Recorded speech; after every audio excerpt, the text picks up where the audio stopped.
Within an hour, the House January 6th committee is on track to throw the book at Donald Trump's former chief of staff, Mark Meadows, holding a criminal contempt vote within that House committee. Meadows had claimed he would cooperate initially with this probe, but is now openly defying subpoenas. He even filed his own lawsuit against this committee, which has filed its own supporting evidence for tonight's contempt vote. In a damning, extensive report, you just see some of the pages here, that depicts Meadows as far more involved in the run-up to the insurrection than he's admitted, or his book, which he sold for money and which may have affected his privilege, far more involved than his book claimed. That includes personally assuring the National Guard would protect pro-Trump people on January 6th. And let me be clear with you. We don't have all the details about that yet. Indeed, he's holding back a lot of the details. But it is not the National Guard's job to protect certain people based on their politics or their alignment with the president or a plan for the president to steal power. Indeed, even this sliver of information raises even more questions about the costly controversy during the insurrection as it unfolded about when the Guard was able to finally arrive and secure the area against some pro-Trump people who were committing crimes and attacking the police. The arrival of the Guard was roughly 3 hours after those Capitol Police first formally called for help.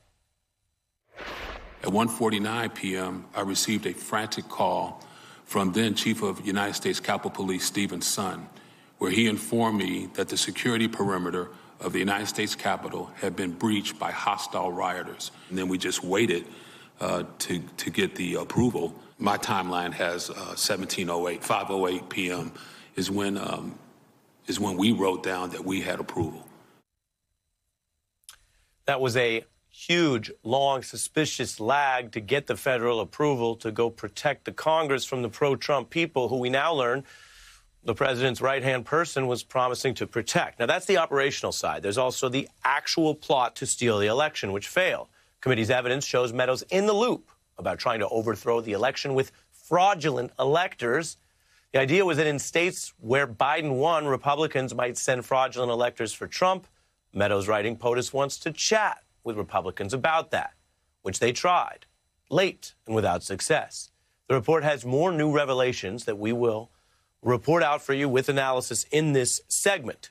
But with this vote on Meadows looming right now, I want to first bring in our experts, New York Times columnist Michelle Goldberg and Michael Steele, former chair of the RNC. Welcome to both of you. Michael, there's a legal part of this, which is a kind of a sequel to Bannon, and news viewers who followed that remember Steve Bannon talked tough. He got a contempt vote. It went to DOJ. They have the ultimate call. They indicted him. That trial goes on. And so we're going to see some version of that potentially play out here. Door number one. I want to direct your attention here to door number two, which is the facts that are emerging from this investigative process.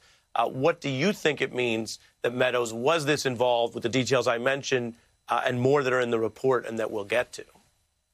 I think it just speaks volumes about the degree to which he is exposed here, legally, certainly politically, with Trump, and why you see some of the backtracking that has occurred in the last weeks, and where the man even comes out and denounces his own book as fake news. I mean, just you just can't wrap your head around that level of crazy.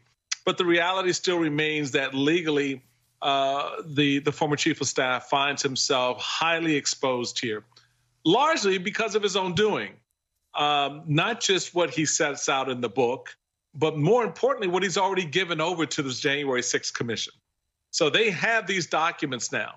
Those documents corroborate and further along the timeline that they've been working on since the commission was formed, putting together with other documents that they have got access to. So not knowing what that is, and knowing what he has turned over, thinking is part of freeing himself from Trump, which was what the book was about, what about handing over these documents was all about. Now finding himself exposed on the back end of this, trying to come down and say, well, I'm not going to participate, I'm not going to cooperate. Dude, you're exposed now. They're going to lower the hammer on you. And what do you do then?